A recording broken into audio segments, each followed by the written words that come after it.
Once upon a time, about a week ago, Belle waltzed around the kitchen baking cookies. She stuck her head out the window and sang.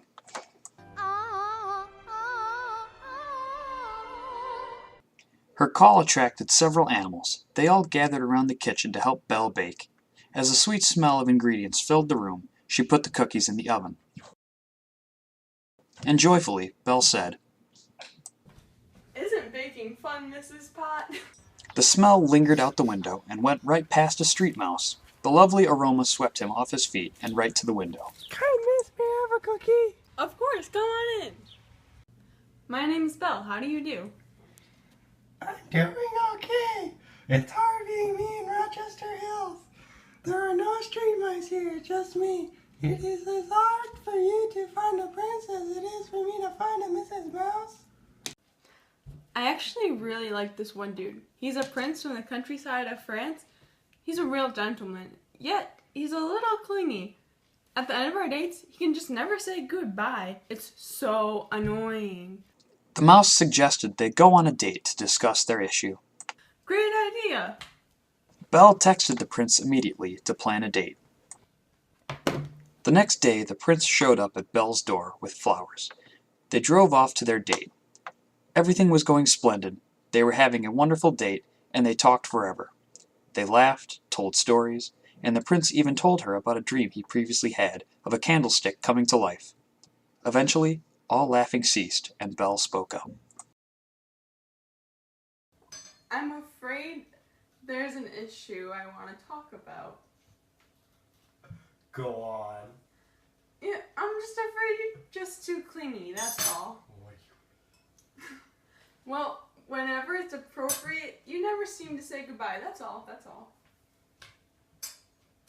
The prince was furious. Breathing heavily, he ripped off his suit jacket and transformed into a dinosaur. Belle was petrified. She ran home to Mouse.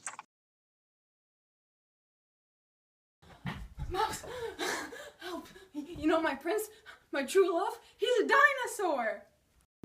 Mouse was so shocked, he sat there for several minutes.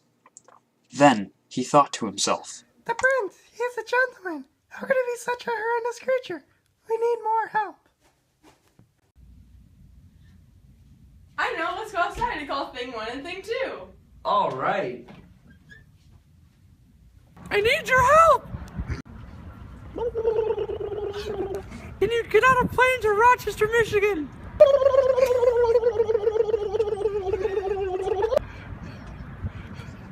Okay. We'll be here in the morning. Alright, great. Belle and Mouse fell asleep waiting for thing 1 and thing 2. They woke up to a knock on the door. They welcomed the things in. Come on in, guys. Come on in.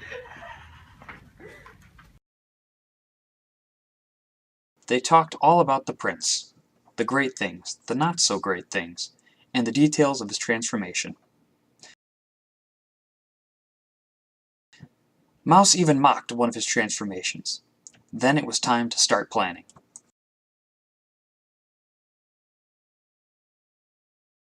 Meanwhile, miles and miles away, the prince knew what was up. I hear them talking about me. The prince could not control his anger, and he transformed, huffing and puffing and growling the whole time. That never work.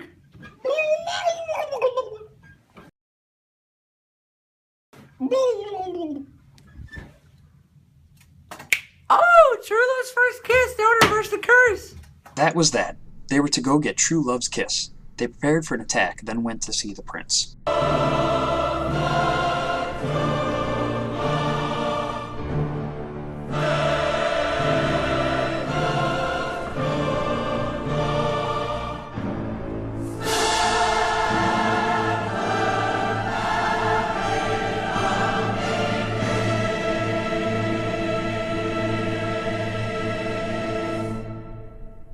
Ah, yes, the damsel in distress sought out help from her pitiful animal friends to reverse the dinosaur curse. The three stood dumbfounded. Then Mouse shouted, We don't want you to hurt the princess!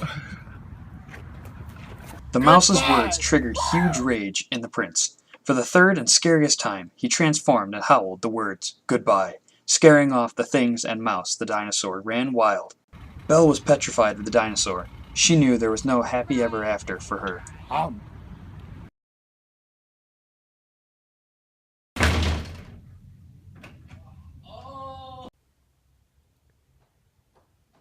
You didn't go. Oh my god. Heart attack.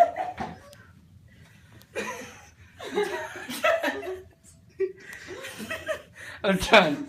I'm done. That would never work. Oh, my voice. That would never work.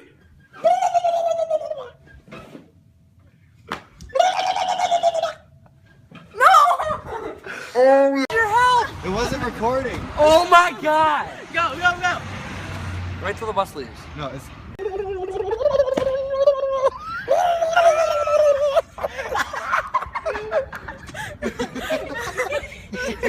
Go. You wouldn't know.